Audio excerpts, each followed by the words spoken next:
అంబేద్కర్ కోనసీమ జిల్లా గంగవరం మండలం ఎర్రపోతవరం గ్రామంలో గల అంబేద్కర్ విగ్రహానికి చెప్పుల దండ వేసిన గుర్తు తెలియని దుండగులు అంబేద్కర్ను మాల సామాజిక వర్గాన్ని కించపరుస్తూ రాజ్యసభ సభ్యులు పిల్లి సుభాష్ చంద్రబోస్, ఎమ్మెల్సీ తోట త్రిమూర్తులు, పిల్లి రాంబాబులను అవమానపరుస్తూ లేఖ రాశారు. సమాచారం అందుకున్న దళిత సంఘాల నేతలు ఆందోళనకు సిద్ధమవుతున్నారు. యాదాద్రి భువనగిరి జిల్లా గత ప్రభుత్వంలో సరైన పర్యవేక్షణ లేకపోవడం వల్లే భువనగిరి చిట్యాల ప్రధాన రహదారిపై ఉన్న ఒలిగొండ మూసి వంతెన సమస్యలోకి కూరుకుపోయిందని భువనగిరి ఎమ్మెల్యే కుంభం అనిల్ కుమార్ రెడ్డి అన్నారు. ఆర్ఎండ్బి అధికారులతో ఆయన మూసి వంతెనపైన ఉన్న సమస్యలను పరిశీలించారు. ప్రయాణికులకు ఎలాంటి ఇబ్బందులు లేకుండా వంతెనపై ఉన్న సమస్యలను పూర్తిగా పరిష్కారం అయ్యేలా పనులు చేపట్టాలని అధికారులను ఆదేశించారు. ఈ రహదారిపై ట్రాఫిక్ భారీగా ఉండడంతో మంత్రి కోమారెడ్డి సహకారంతో 4 లేన్ల బ్రిడ్జి నిర్మాణానికి కూడా కృషి ఇది కొత్త బ్రిడ్జ్, అంతకుముందు పాత బ్రిడ్జ్ పక్కకే ఉంది, అది డెవలప్డ్ స్టేజ్లో ఉంది, అది కూలిపోతుందని కొత్తగా కట్టారు. 18 ఏళ్ళు అయింది ఇది కట్టి, 2006-7 ప్రాంతంలో అయింది ఇది. సరే, ఇది ఎప్పుడు కూడా రిపేర్లు అవుతున్నాయి, ఇది ఎప్పుడు దీన్ని ఎవడు పట్టించుకున్న పాపాన పోలేదు. సరే, ఇది ఒకటి అర్థమవుతుంది ఏంటంటే లాస్ట్ 10 ఏళ్ళకెళ్ళి మెయింటెనెన్స్ అనేది లేకుండా ఇప్పుడు ఈ సిమెంట్ రోడ్ మీద బీటీఎస్ ఈ నీళ్లు పోవడానికి ఆ పైప్ లైన్ సిస్టమ్, ఆ హోల్స్ అన్ని బ్లాక్ అయిపోయింది. ఎప్పుడు కూడా వానకాలం ముందు కానీ బాణలు పడ్డా ఏది ఉన్నా ఆ నీళ్ళు వెళ్ళిపోవడానికి దానికి ఆ బెండ్స్ ఏమవుతున్నాయో అవన్నీ ఓపెన్ ఉండాలి, ఉంటేనే పోతుంది. అవన్నీ మూసుకపోవడము, దాని మెయింటెనెన్స్ సరిగ్గా చూసుకోకపోవడము, ఆ మట్టి దుమ్ము ధూళి అంతా పడి మొత్తం బ్లాక్ అయిపోయినాయి. అది బ్లాక్ అయ్యి హోల్స్ అవ్వబడతలేవు, ఆ పైపులు కూడా అవ్వబడతలేవు. సో దాంతో ఏమైందంటే ఈ బీటీ వేసిన బీటీ కూడా ఎప్పటికప్పుడు లేచిపోతుంది. ఇప్పుడు వేస్తే మళ్ళీ 6 నెలలకే లేచిపోతుంది. అంటే నీళ్లు నిలిస్తే బీటీ ఉండదు కదా. సో ఆ మెయింటెనెన్స్ అనేది లోపించింది. నీట్లో ఉత్తమ ప్రతిభ కనపరిచిన విద్యార్థిని సన్మానించిన జిల్లా జర్నలిస్ట్, వైద్య విద్యలో రాణించిన పేద ప్రజలకు ఉచిత వైద్య సేవలు అందించాలని టీయూడబ్ల్యూజే జిల్లా అధ్యక్షుడు Gundrathi Madhu Goud, senior journalist national council మాజీ సభ్యులు మాల్యాల బాలస్వామి అన్నారు. జిల్లా కేంద్రంలోని గాంధీనగర్లో జర్నలిస్ట్ మాధవరావు, సుధాజ్యోతి దంపతుల కూతురు ప్రణతి సింధేను ఐజే జిల్లా జర్నలిస్టు యూనియన్ నాయకులు ఘనంగా సన్మానించారు. ఈ సందర్భంగా వారు మాట్లాడుతూ సమాజ సేవలో జర్నలిస్టుల పాత్ర పోషిస్తున్న మాధవరావు కూతురు ప్రణతి సింధే ఇటీవల విడుదలైన నీట్ పరీక్ష ఫలితాల్లో ఉత్తమ ప్రతిభ కనబర్చి ఎంబీబీఎస్ సీటు సాధించడం ఆనందంగా ఉందన్నారు. జర్నలిజంలో ఉన్న ప్రతి ఒక్కరూ తమ పిల్లలను ఉన్నత చదువులు చదివించాలని సూచించారు. తల్లిదండ్రులకు, జిల్లా ప్రజలకు పేరు ప్రఖ్యాతులు తీసుకురావాలని వారన్నారు. నాకు అత్యంత ఇష్టమైనటువంటి సోదరుడు, తమ్ముడు మాధవ్ వాళ్ళ కూతురు మెడిసిన్లో 549 మార్కులు సాధించడం చాలా ఆనందం అనిపిస్తుంది. వనపర్తి జిల్లా జర్నలిస్టులందరూ కూడా ఈ ప్రణత్ అనేటువంటి అమ్మాయి అందరికీ మార్గదర్శకంగా నిలిచిందని చెప్పని ఆశిస్తున్నా. ఆ పాపకు మరొకసారి యూనియన్ తరఫున, జర్నలిస్టు తరఫున అభినందనలు తెలియజేస్తున్నా. నిజంగా మెడిసిన్లో ఈ పాప అంత మంచి ర్యాంకు తీసుకురావడం అనేటువంటిది చాలా ఆనందం. ఆ మెడిసిన్లో సీటు రావాలనుకుంటే ₹1,00,00,000 పైగా ఖర్చు అవుతుంది. కానీ ఆ పాపకు వచ్చినటువంటి 549 మార్కుల్లో తప్పకుండా ఉస్మానియా యూనివర్సిటీ కానీ, లేదంటే గాంధీ యూనివర్సిటీ కానీ, గాంధీ మెడికల్ కాలేజీలో కానీ, ఉస్మానియా మెడికల్ కాలేజ్ కానీ ఏదైనా సరే గవర్నమెంట్ మెడికల్ కాలేజ్ సీటు తప్పకుండా వస్తుందని చెప్పని నేను ఆశిస్తున్నా.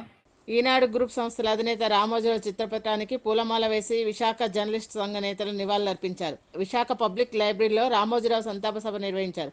పత్రిక, మీడియా రంగానికి ఆయన చేసిన సేవలను వారు కొనియాడారు. విజయనగరం జిల్లా గజపతి నగరం ఆర్టీసీ కాంప్లెక్స్ సమీపంలో జాతీయ రహదారి పక్కనే ఉన్న అయ్యప్ప స్టీల్ బిల్డింగ్ లో 3వ ఫ్లోర్ లో బడ్డెపు తిరుపతి నివాసం ఉంటున్నారు. కుటుంబ సభ్యులు తీర్థయాత్రకు ముందు రోజు బయలుదేరి వెళ్తూ అతని మేనమామ నడిపిల్లి నాగరాజుకు ఇంటి బాధ్యత అప్పగించారు. మేనమామ ఉదయం 8 గంటల సమయంలో కొంచెం దూరంలో ఉన్న ఐరన్ షాప్ కు బయలుదేరి వెళ్లి తిరిగి రాత్రి 8 గంటల సమయంలో ఇంటికి రాగా ఇంటి తలుపులు డోరు ఇరగ్గొట్టి ఇంట్లో సామాన్లు చిందరవదంగా చేసి 2 బీరువాలు తెచ్చి ఒక బీరువాలో 16 బంగారు గాజులు, నల్ల పూసలతో కూడిన చైను, 3 నెక్లెస్లు సెట్, 3 రింగులు, మరో బీరువాలో ₹1,00,000 నగదు అపహరణకు గురైనట్లుగా గుర్తించి పోలీసులకు సమాచారం అందించారు. బాధితులు పోలీసులకు ఫిర్యాదు ఇవ్వడంతో పోలీసులు క్లూస్ టీమ్ తో పాటు ఘటన జరిగిన ప్రాంతానికి చేరుకొని దొంగతనానికి సంబంధించిన వివరాలు ఆరా తీస్తున్నారు.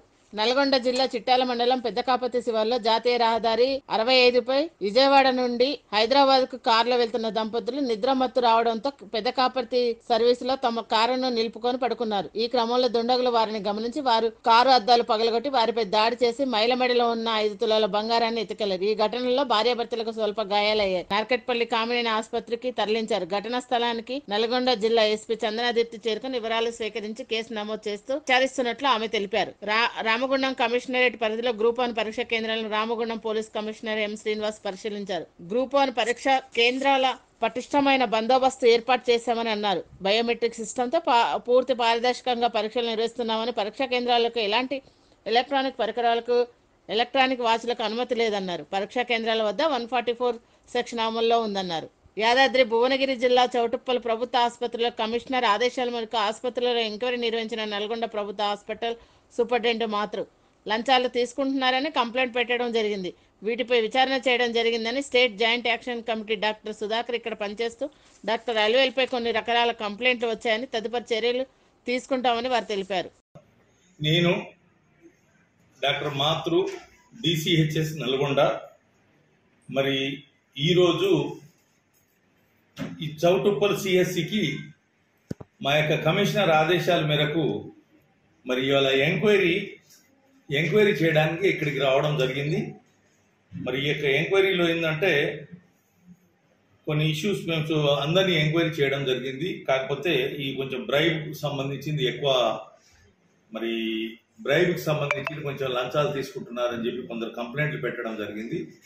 దాని గురించి ఎంక్వైరీ చేయడం జరిగింది. మరియు ఈ సుధాకర్ అని చెప్పి state joint action committee doctor ఒకతను డాక్టర్ అల్వేలు మీద కొన్ని రకాల కంప్లైంట్స్ చేయడం జరిగింది. వాటికి సంబంధించింది కూడా ఇవాళ ఎంక్వైరీ చేయడం జరిగింది. అలాగే సావిత్రి అని ఒక ఎంఎన్ఓ ఉంది ఇక్కడ, ఎఫ్ఎన్ఓ, ఈమెను కూడా ఇక్కడ నుంచి ఏదో ఎలిగేషన్స్ ఉంటే వాటి మీద కూడా ఎంక్వైరీ చేయడం జరిగింది. విజయనగరం జిల్లా గణపతి నగరం నియోజకవర్గం నుండి కూటమి అభ్యర్థిగా కొండపల్లి శ్రీనివాస్ గెలుపొందడం కాకుండా శ్రీనివాస్కి మంత్రి పదవి కూడా దక్కడంతో ప్రమాణ స్వీకారాన్ని మహిళలు టీవీలో చూస్తూ తిలకించారు. గణపతి నగరం నియోజకవర్గంలో పలు గ్రామాల్లో శ్రీనివాస్కు మంత్రి పదవి దక్కడంతో బాణసంచ కాల్స్తూ సంబరాలు చేసుకున్నారు. యాదాద్రి భువనగిరి జిల్లా ఆలేరుపట్నంలోని ప్రభుత్వ పాఠశాలలో ప్రొఫెసర్ జయశంకర్ బడిబాట కార్యక్రమాన్ని ప్రభుత్వ విప్ ఆలేరు ఎమ్మెల్యే బీర్లా ఐలయ్య ప్రారంభించారు. ఈ సందర్భంగా బడిబాట కార్యక్రమం పోస్టర్లు, పాంప్లెట్ను ఆవిష్కరించారు. తర్వాత విద్యార్థులకు అక్షరాభ్యాసాన్ని చేయించారు. అనంతరం పాఠశాల ఆవరణంలో మొక్కలు నాటారు. చదువుతోనే అన్ని సాధించుకోగలుగుతామని బీర్లా ఐలయ్య అన్నారు. చదువుతోనే అన్ని సాధ్యమనే ఉద్దేశంతో ఎక్కడ కూడా బాల కార్మికులను ఉండొద్దు, ఎక్కడైతే మనకు బడి అందుబాటులో ఉంటుందో మన దగ్గర ఉన్నటువంటి బడిలో పంపి ప్రపంచానికి మంచి ప్రఖ్యాతిగాంచే విధంగా తయారు చేయడం కోసం, నాణ్యతమైన విద్య అందించడం కోసం తెలంగాణ ప్రభుత్వం ఒక మంచి నిర్ణయం తీసుకొని ఏదైతే మొన్న ఎలక్షన్ కోడ్ ఉన్నా కానీ ఈ ఆలయ నియోజకంలో 314 స్కూళ్లకు గాను అమ్మ ఆదర్శ పాఠశాలగా 249 పాఠశాలలకు సుమారు 11,29,00,000 మంజూరు చేసి పనుల స్టార్టింగ్ ప్రారంభించక ముందుకే 2,02,02,00,000 నగదు అందించి ఏ ఒక్క విద్యార్థులకు వాళ్ళ పాఠశాలలో అసౌకర్యాలు ఉండొద్దు, అన్ని సౌకర్యం ఉండాలని చెప్పి ఏర్పాటు చేసి నిధులు మంజూరు చేసి 2,02,00,000 నగదుగా ఇవ్వడం జరిగింది. డిప్యూటీ సీఎం బట్టి విక్రమార్క ఖమ్మం నుంచి పాతర్లపాడు గ్రామానికి జెండా ఊపి బస్సును ప్రారంభించారు. అనంతరం బస్టాండ్ లో ఉన్న ప్రయాణికులను ఆర్టీసీ సేవలు ఎలా ఉన్నాయో అడిగి తెలుసుకున్నారు. ఖమ్మం పాత బస్టాండ్ నుంచి చింతకాని మండలం జగన్నాథంపురం వరకు సామాన్యుల ఆర్టీసీ బస్సులో ప్రయాణించారు. మహిళలకు ఉచిత బస్సు పథకం గురించి మహిళలతో వివరాలు అడిగి తెలుసుకున్నారు. గ్రామాలకు బస్సు సౌకర్యం, మరిన్ని మెరుగైన సౌకర్యాలు కల్పించడానికి క్షేత్రస్థాయి పర్యటన చేశారు. భారతదేశ ప్రధానమంత్రిగా నరేంద్ర మోదీ 3వసారి ప్రమాణ స్వీకారం చేసిన సందర్భంగా నరసాపురం ఎంపీ శ్రీనివాస్ వర్మకు కేంద్ర మంత్రి పదవి రావడంతో పాలకొల్లులో బీజేపీ, టీడీపీ, జనసేన అభిమానులు సంబరాలు జరుపుకున్నారు. యాదాద్రి భువనగిరి జిల్లా భూదాన్ పోచంపల్లి మండలం దోతిగూడెం గ్రామ పరిధిలో ఉన్న కెమిక్ లైఫ్ రసాయన పరిశ్రమలో వెలువడే వ్యర్థ రసాయనాలను ఈటీపీ ప్లాంట్ ద్వారా శుద్ధీకరణ చేయకుండా అక్రమంగా తరలిసిన ట్యాంకర్లను గ్రామస్తులు పట్టుకున్నారు. ట్యాంకర్ను అడ్డుకొని స్థానిక పోలీస్ స్టేషన్ కి పొల్యూషన్ బోర్డు అధికారులకు సమాచారం ఇవ్వడంతో ఘటనా స్థలానికి పోలీసులు చేరుకుని ట్యాంకర్ని పోలీస్ స్టేషన్ కి తరలించారు. జమ్ములమ్మ దేవతను మాజీ మంత్రి నిరంజన్ రెడ్డి దర్శించుకున్నారు. ఆలయ కమిటీ నిరంజన్ రెడ్డికి ఘనంగా సన్మానించారు. ఆలయ అభివృద్ధి కోసం గతంలో 5 లక్షల రూపాయలు మంజూరు చేశామన్నారు. నా శక్తి మేరకు ఆలయ అభివృద్ధికి సహకరిస్తానని అన్నారు. విజయనగరం జిల్లా గణపతి నగరం మండలంలోని పురిటిపెంట గ్రామంలో ప్రధానమంత్రి ఆవాస్ యోజన పథకం ద్వారా మంజూరైన కాలనీలో కేంద్ర ప్రభుత్వ బృందం సభ్యులు సందర్శించారు. కాలనీ వాసులు నిధులు రావడం లేదని, నిధులు పెంచాలని బృందాన్ని కోరారు. విద్యుత్ వైర్లు ఇళ్ల నిర్మాణానికి ఆటంకంగా ఉన్నాయని వాటిని సరిచేయాలని కూడా కోరారు. मैं घर नहीं है, मेरे को बना नहीं सकते।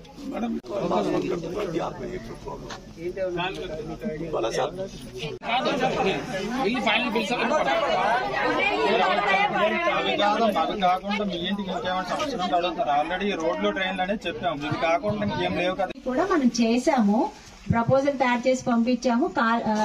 మనకి రోడ్లు ఈ తర్వాత ఇంకొకళ్ళేమో నీళ్లు రావట్లేదు, ఇంటి దగ్గరికి నీళ్లు లేవు ఇంకా అన్నారు. ఒకటే ఇంకా మోటార్ అక్కడే ఉంది, అక్కడే పట్టుకుంటున్నామని. ఫస్ట్ ఇంటింటికి నీరు గురించి అయితే 42 లక్షలతోని ఆర్డబ్ల్యూఎస్సీ గారు ఇక్కడే ఉన్నారు. దానికి ఆల్రెడీ శాంక్షన్ కూడా జరిగింది. అది టెండర్స్ కూడా ఫర్మ్ అప్ అయ్యాయి. టెండర్స్ కూడా అయిపోయాయి. కాంట్రాక్టర్ కూడా వచ్చేసారు. మీకు రేపు నుంచి వర్క్ స్టార్ట్ అవుతుంది. మీ ఇంటి దగ్గరికే నీళ్లు వస్తాయి. అలాగే ఇప్పుడు కాలువలు లేవు, రోడ్లు లేవు అన్న దానికి కూడా హౌసింగ్ వాళ్ళు చెప్పింది అది దానికి కూడా ప్రావిజన్ చేశారు. పంచాయతీరాజ్ డిపార్ట్మెంట్ కి శాంక్షన్ కి పంపించారు. అవి రాగానే ఆ డ్రైన్స్ ప్లస్ రోడ్లు కూడా మీకు వచ్చేస్తాయి. ఈ మెయిన్ గా ఇష్యూ రేజ్ చేసిన ప్రాబ్లమ్స్ లో ఇవి చెప్పారు. ఇవి కాకుండా ఏమన్నా ఉంటాయి అంటే మీకు ఇంటింటికి కుళాయి కానీ రోడ్లు కానీ డ్రైన్స్ కానీ కాకుండా ఇండివిజువల్ గా ప్రాబ్లం ఆవిడ చెప్పారు. అది రిజాల్వ్ చేస్తాము. వివిధ శాఖల అధికారులతో డిప్యూటీ సీఎం బట్టి విక్రమార్క, రెవెన్యూ మంత్రి పొంగులేటి శ్రీనివాసరెడ్డి, వ్యవసాయ శాఖ మంత్రి తుమ్మల నాగేశ్వరరావు రివ్యూ మీటింగ్ నిర్వహించారు. ప్రజలకు సాగునీటికి ఇబ్బంది లేకుండా ప్రభుత్వం చర్యలు చేపడుతుందన్నారు. వర్షం ద్వారా వచ్చిన నీటిని స్టోర్ చేయడానికి చిన్నపాటి ఆక్వా డెక్ట్ ఏర్పాటు చేస్తామని తెలిపారు. ప్రభుత్వం విద్య మీద శ్రద్ధతో పనిచేస్తుందన్నారు. కావలసిన నిధులను కూడా ఖర్చు చేస్తుంది. మాన్సూన్ స్టార్ట్ అవుతా ఉన్నాయి, అట్లాగే పాఠశాలలు కూడా ఈరోజు మొదలైనవి. ఈ రెండు అత్యంత ప్రధానమైనది కాబట్టి వీటి మీద ముందుగా ఫోకస్ చేసి రివ్యూ చేసి కావాల్సిన ప్రయారిటైజ్ చేసుకొని ముందుకు పోవాలనే ఆలోచనతో ఈ సమావేశాన్ని ఏర్పాటు చేయడం జరిగింది. అందులో భాగంగా ప్రధానంగా జిల్లాకి గోదావరి నీళ్లు తీసుకొచ్చుకునే కార్యక్రమంలో భాగంగా రాజు దుమ్మగూడెం సాగర్ దగ్గర కట్టినటువంటి బ్యారేజ్ దగ్గర నుంచి మొదలుపెట్టినటువంటి ప్రాజెక్టు తర్వాత క్రమంలో అది సీతారామ ప్రాజెక్టుగా పేరు మార్చి ఇందిరాసాగర్ని రాజు సాగర్ని మెర్జ్ చేసి మొదలుపెట్టినటువంటి ఆ ప్రాజెక్టుకు సంబంధించి 10 సంవత్సరాలు ప్రాజెక్టు నడిచినా, 10 సంవత్సరాలు ప్రభుత్వం నడిపినా, దానిపైన 8,000 కోట్ల రూపాయలు దాదాపు ఖర్చు పెట్టినా కానీ ఒక డ్రాప్ ఆఫ్ వాటర్ కూడా జిల్లాకి అందించలేకపోయింది గత ప్రభుత్వం. శాంతి భద్రతలకు విఘాతం కలిగిస్తే ఎంతటి వారిని ఉపేక్షించేది లేదని మిర్యాలగూడ డీఎస్పీ రాజశేఖర్ రాజా అన్నారు. గుట్కాపై ఉక్కుపాదం మోపుతామని, గుట్కా విక్రయించిన, రవాణా చేసిన, వినియోగించిన కఠిన చర్యలు తప్పవని హెచ్చరించారు. గుట్కాపై సమాచారం ఇచ్చిన వారి వివరాలు గోప్యంగా ఉంచుతామని తెలిపారు. గుట్కాపై రాష్ట్ర ప్రభుత్వం ఖచ్చితంగా నిషేధం విధించిందన్నారు. స్థానిక 1 టౌన్ పరిధిలో 2 షాపులపై రైడ్ చేయగా 12,52,000 రూపాయల సరుకును సీజ్ చేయడం జరిగిందన్నారు. వీరిపై కేసులు నమోదు చేసి కోర్టు ముందు హాజరుపరుస్తామని డీఎస్పీ తెలిపారు. 12,52,000 రూపాయల 540 12,52,000 రూపాయల విలువ గల గుట్కాన్ని స్వాధీనం చేసుకోవడం జరిగింది. ప్రస్తుతం ఉన్న చట్టం ప్రకారం వాళ్ళ మీద కేసెస్ నమోదైనాయి. ఈ గుట్కాకి సంబంధించి మాకు ఒక ఫుడ్ ఇన్స్పెక్టర్ రిపోర్ట్ ఒకటి రావాల్సి ఉంది. ఆ తర్వాత రిపోర్ట్ వచ్చిన తర్వాత వీళ్ళని కూడా కోరుకుంటే ఖమ్మం జిల్లా గ్రంథాలయంలో ఉద్యోగాల కోసం ప్రతిరోజు వందలాది మంది నిరుద్యోగులు, విద్యార్థులు చదువుకునేందుకు వస్తుంటారు. వారికి మౌలిక వసతులు కల్పించాలని ఆందోళన చేసి రోడ్డుపై బైఠాయించి నిరసన తెలిపారు. పాత గ్రంథాలయం కూలిపోవడంతో టాయిలెట్స్ కూడా లేకుండా పోయాయని, తాగడానికి నీళ్లు కూడా ఉండడం లేదని, దాతలు ఇచ్చిన పుస్తకాలు కూడా అమ్ముకుంటున్నారని గతంలో అనేక మార్లు జిల్లా కలెక్టర్ కు ఉన్నతాధికారుల దృష్టికి తీసుకుపోయిన సమస్య పరిష్కారం కావడం లేదని వారు ఆవేదన వ్యక్తం చేశారు. దీంతో ఒక్కసారిగా మెరుపు ధర్నా చేపట్టారు. వెంటనే రంగంలో దిగిన పోలీసులు నచ్చజెప్పి ధర్నాను విరమింపజేశారు. నేను లైబ్రరీలో సమస్యలు, వాటర్ ప్రాబ్లం మరియు ఇక్కడ బాత్రూమ్స్ మాకు దాదాపు బిల్డింగ్ కూలిపోయి మా పాత బిల్డింగ్ కూలిపోయింది. దాదాపు మాకు టాయిలెట్స్ లేవు, వాటర్ లేదు. మేము వాటర్ తాగాలన్నా కూడా బయట 5 రూపాయలు ఇచ్చి లీటర్ కొనుక్కునే పరిస్థితి ఏర్పడింది. మేము ఏం అడగట్లేదు, మాకు సదుపాయాలు కల్పించండి, వాటర్ సకాలంలో కల్పించండి, మాకు టైం 24 గంటలు చేయమనేసి కోరుకుంటున్నాం. ఎందుకంటే మేము పోరాటం చేసి మా ఒక కాంగ్రెస్ ప్రభుత్వాన్ని గెలిపించుకున్నాం, కానీ మాకంతా అన్యాయం చేస్తారు అనుకోలేదు. ఇదే లాస్ట్ టైం ఇక్కడ కూర్చొని పోరాటం చేస్తే పోయిన గవర్నమెంట్ మాకు 24 గంటల లైబ్రరీ సకాలంలో కల్పించింది. అదేవిధంగా మాకు కూడా 24 గంటల లైబ్రరీ కల్పించమని కోరుకుంటున్నాం. మొన్న కలెక్టర్ గారికి 2 సార్లు అప్రోచ్ అయ్యాం మేము, కానీ కలెక్టర్ గారు చేస్తామన్నారు. ఎలక్షన్ డ్యూటీలో మేము చేయలేం, మా బిజీలో మేము ఉన్నాం. ఎలక్షన్ డ్యూటీ అయిపోయాక చేస్తూ ఉన్నారు. మళ్ళా మాకు వాటర్ ప్రధాన డిమాండ్, వాష్రూమ్ 600 మంది దాకున్నాం, వాష్రూమ్ కల్పించాలి. వాటర్ ప్రాబ్లం ఉంది, వాటర్ కల్పించాలి. మాకు కూడా ప్రభుత్వం ద్వారాగా మాకు బుక్స్ కూడా కల్పించాలని కోరుకుంటున్నాం. ప్రజా సమస్యలపై పోరాడతామని గజపతి నగరం మాజీ ఎమ్మెల్యే బొత్స అప్పల నరసయ్య అన్నారు. ప్రజలు మెరుగైన పాలన కోసం ఆశించారని చెప్పారు. అధికారం చేపట్టిన వారు ప్రజలకు మేలు చేసే విధంగా పనిచేయాలన్నారు. ఎమ్మెల్యేగా విజయం సాధించిన శ్రీనివాస్కు శుభాకాంక్షలు తెలిపారు. అందరికీ న్యాయం చేసే విధంగా పనిచేస్తాం తప్ప ఎక్కడా కూడా గ్రామాల్లో దౌర్జన్యం చేయాలని ఆలోచన కానీ, తెలుగుదేశం పార్టీ కార్యకర్తలు ఇబ్బంది పెట్టాలని ఆలోచన కానీ ఇప్పుడు కూడా 5 సంవత్సరాల్లో మేమైతే ఇప్పుడు కూడా చేయలేదు. గ్రామాల్లో అభివృద్ధి చేయాలి, ప్రజల మన్నలను పొందాలని ఆలోచన చేసాం తప్ప రాజకీయ పరంగా ఇప్పుడు కూడా ఆ దృష్టి మేము ఆలోచన చేయలేదు. ఎన్నికలు అయిపోయిన వెంటనే ఫ్రెండ్లీ వాతావరణంతో ఈ నియోజకవర్గంలో పరిపాలన కొనసాగించాలనే విషయాన్ని నేను మీ ద్వారా ప్రధానంగా తెలియజేసుకున్నాను. యాదాద్రి భువనగిరి జిల్లా మోత్కూరు మున్సిపల్ కేంద్రం బడిబాట కార్యక్రమాన్ని తుంగతుర్తి ఎమ్మెల్యే సామేల్ ప్రారంభించారు. ఉపాధ్యాయులు ఎంతో బాధ్యత కలిగి ప్రతి విద్యార్థి భవిష్యత్తుకి భరోసాగా నిలిచే వారధులని వారన్నారు. గత ప్రభుత్వంలో జరిగిన అభివృద్ధి గురించి మాట్లాడాను, కానీ ఈ ప్రభుత్వంలో మాత్రం పాఠశాల అభివృద్ధికి ఖచ్చితంగా కృషి చేస్తానని చెప్పారు. తన విద్యాభ్యాసం రోజుల్లో పాఠశాలలో గడిపిన రోజులను ఎమ్మెల్యే సామేల్ గుర్తు చేసుకున్నారు. ఆనాడు పరిస్థితులు ఈనాడు పరిస్థితులు అవగాహన చేసుకుంటే మేము ఎక్కడ దూరం ప్రయాణం చేసాం అనేది ఆలోచన చేయాల్సిన పరిస్థితి ఏర్పడింది. గవర్నమెంట్ ప్రభుత్వం బడివాడ కార్యక్రమంలో స్వస్థమైన ఆదేశాలు విద్యాశాఖకి ఇవ్వడం జరిగింది. కానీ ఈ పిల్లలకు డ్రెస్సులు ఇచ్చిన బుక్స్ ఇచ్చిన కాదు, వాళ్లకు నాణ్యమైన విద్యను కూడా బోధించాల్సిన బాధ్యత ఉపాధ్యాయులపైన ఉందని కూడా మనం చెప్తున్నాం. ఎందుకంటే ఆల్రెడీ ఇంగ్లీష్ మీడియం ఉంది కనుక నేను ఎంఈఓ గారికి నేను అప్పీల్ చేస్తా ఉన్నా, మీరు ప్రైవేట్ స్కూల్ పోయే విద్యార్థులు ఎవరుతున్న వాళ్ళందరూ బంద్ చేసి మీరు గవర్నమెంట్ స్కూల్ చేరమని చెప్పాలి మీరు. ఎందుకంటే మీకు ఆ రైట్స్ ఉన్నాయి. కాకపోతే మీరు ప్రైవేట్ విద్యార్థులతో ప్రైవేట్ విద్యా సంస్థల యజమాన్యాలతో మీరు అడ్డిటైతే కూడా అది ఇక్కడ నష్టం జరిగే పరిస్థితి ఉంటుంది. అది జరగకుండా మీరు దీన్ని ముందు తీసుకుపోవాల్సిన బాధ్యత మీ మీద ఉందని కూడా నేను విజ్ఞప్తి చేస్తా ఉన్నాను. నేను నకరకల్ కేతపల్లి ప్రభుత్వ పాఠశాలలో నాణ్యమైన విద్యను అందిస్తున్నామని నకరకల్ ఎమ్మెల్యే వేముల వీరేశం అన్నారు. నకరకల్ పట్టణంలోని మండల పరిషత్, జిల్లా పరిషత్ ఉన్నత పాఠశాలలో నిర్వహించిన జయశంకర్ బడిబాట కార్యక్రమాన్ని ప్రారంభించారు. విద్యార్థులు చదువుతో పాటు అన్ని రంగాల్లో రాణించాలన్నారు. బడిబాట కార్యక్రమంలో భాగంగా ఈరోజు నకరకల్ మండలంలో గౌరవ ఎంఈఓ అధ్యక్షతన మా ఎంపీపీ గారు, మా సింగిల్ విండో చైర్మన్ గారు, మా కౌన్సిలర్లు, చాలామంది ప్రజాప్రతినిధులు అందరం కలిసి ఈ బడిబాట కార్యక్రమాన్ని ప్రారంభించి ప్రభుత్వం గౌరవ ముఖ్యమంత్రి రేవంత్ రెడ్డి గారి యొక్క సందేశాన్ని విద్యార్థులకు తెలియజేయడంతో పాటు బుక్స్, నోట్బుక్స్, వారికి యూనిఫామ్లు కూడా పంపిణీ చేసే కార్యక్రమాన్ని చేయడం జరిగింది. పవన్ కళ్యాణ్ అంటే నిజాయితీ, ప్రతి ఒక్కరికి స్ఫూర్తి అని యాదాద్రి భువనగిరి జనసేన నాయకులు మామిడాల రమేష్ అన్నారు. పవన్ కళ్యాణ్ ఏపీ మంత్రిగా ప్రమాణ స్వీకారం చేసిన సందర్భంగా భువనగిరిలోని జనసేన పార్టీ ఆధ్వర్యంలో విద్యార్థులకు ఉచితంగా నోటు పుస్తకాలను పంపిణీ చేశారు. నోటు పుస్తకాలు పంపిణీ చేసినందుకు గాను విద్యార్థులు మంత్రి పవన్ కళ్యాణ్ ధన్యవాదాలు తెలిపారు. రానున్న రోజుల్లో కూడా జనసేన పార్టీ తరఫున ప్రజలకు ఎల్లప్పుడూ సహాయ సహకారాలు అందించడానికి సిద్ధంగా ఉంటామని జనసేన నాయకులు తెలిపారు.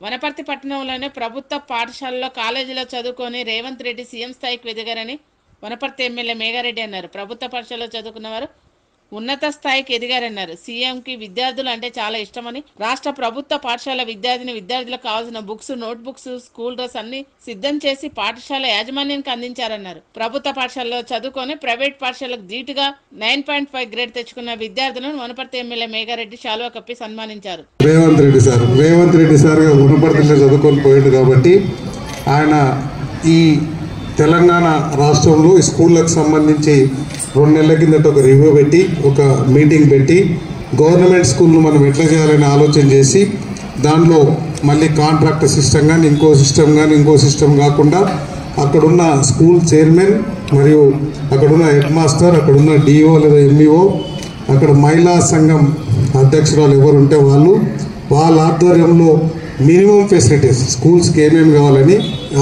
ఈ నెల రోజులలో ఏమేమి చేయగలుగుతామని ఒక్క రోజు ఒక్క సంతకంతోన 2000 కోట్లు గవర్నమెంట్ స్కూల్కు రిలీజ్ చేసిన మన ముఖ్యమంత్రి గారికి మనం ఒకసారి చప్పట్లతో స్వాగతం చెప్పాలి. 2000 కోట్లు రిలీజ్ చేసి ఫస్ట్ ప్రయారిటీ కింద ఏ స్కూల్స్ ఇబ్బంది ఉన్నాయి, ఎమర్జెన్సీకి ఏమేమి చేయగలం, ఎలక్ట్రిసిటీ కానీ, ఫ్యాన్లు కానీ, వాష్రూమ్స్ కానీ, ఇంకేదన్నా వాటర్ ప్రాబ్లం కానీ ఏమున్నా అన్నీ దాదాపు ఎక్కడ అవసరం అన్నీ కంప్లీట్ అయిపోవచ్చినాయి. ఇంకేమైనా పెండింగ్ ఉంటే కూడా ఈ 2-3 రోజులు అయిపోతాయి. దాంతోపాటు మీకు స్కూల్ డ్రెస్సులు, దాంతోపాటు ఆ స్కూల్ డ్రెస్సులు కూడా ఇంతకుముందు మనం ప్రైవేట్ ఏజెన్సీలకు ఇచ్చేవాళ్ళం కాదు, అట్లా ఇవ్వద్దు. ఆ మహిళా సంఘం, తెలంగాణలో ఉన్న మహిళా సంఘాలందరూ వాళ్ళ ఆధ్వర్యంలోనే ఆ స్కూల్ డ్రెస్సులు కూడా కుట్టించి ఆ పిల్లలకి ఇవ్వాలనే ఉద్దేశంతో అదొక స్కీమ్ స్టార్ట్ చేసినాం. యాదాద్రి భువనగిరి జిల్లా చౌటుప్పల్ మున్సిపల్ కేంద్రంలో జరిగే వివిధ వార్డుల అభివృద్ధి పనులు ఎమ్మెల్యే రాజగోపాల్ రెడ్డి పరిశీలించారు. రాబోయే వర్షాకాలంలో ప్రజలు ఎలాంటి ఇబ్బందులు పడకుండా చూడాలని అధికారులను ఆదేశించారు. మోసపూరితంగా చేసిన రిజిస్ట్రేషన్లు రద్దు చేయాలని సూర్యాపేట జిల్లా మోతే మండలం తహసీల్దార్ కార్యాలయం ముందు రుద్రాలు, పురుగుల మందు డబ్బాలతో నిరసన తెలిపారు. భర్త బతికున్నప్పుడు మోసపూరితంగా బావకుమారుడు శ్రీనివాసరెడ్డి 2016 సంవత్సరంలో 15 ఎకరాలు గిఫ్ట్ రిజిస్ట్రేషన్ చేయించుకున్నారని ఆరోపించారు. రిజిస్ట్రేషన్ రద్దు చేసి తమ భూమిని తమకు ఇప్పించాలని పలుమార్లు అధికారులను ప్రాధేయపడినా పట్టించుకోలేదన్నారు. 15 ఎకరాల భూమిని అక్రమంగా రిజిస్ట్రేషన్ చేయించుకోవడం, భర్త మరణించిన తర్వాత ప్రభుత్వం ఇస్తున్న పింఛన్ల మీదనే బతకడం ఇబ్బందిగా ఉందన్నారు. తమ భూమిని తమకు ఇప్పించాలని అధికారులను ప్రాధేయపడ్డారు. తహసీల్దార్ సంఘమిత్ర కలగజేసుకొని భూ సమస్య న్యాయస్థానంలో తెలుసుకోండి అనడంతో ఆమె ధర్నాన్ని విరమింపజేశారు. నూతన ప్రభుత్వాలు కేంద్రంలోని రాష్ట్రంలో ఏర్పడడం ఆనందంగా ఉందని శారదా పీఠం స్వరూపానంద స్వామి అన్నారు.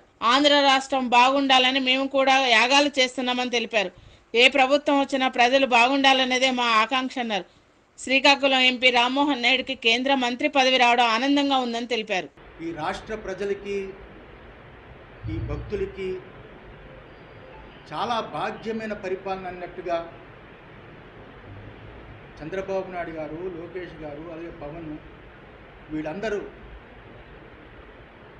ప్రజలకి నచ్చేటట్టుగా పరిపాలించాలని మనస్ఫూర్తిగా ఆశీర్వదిస్తూ, చంద్రబాబు నాయుడు గారు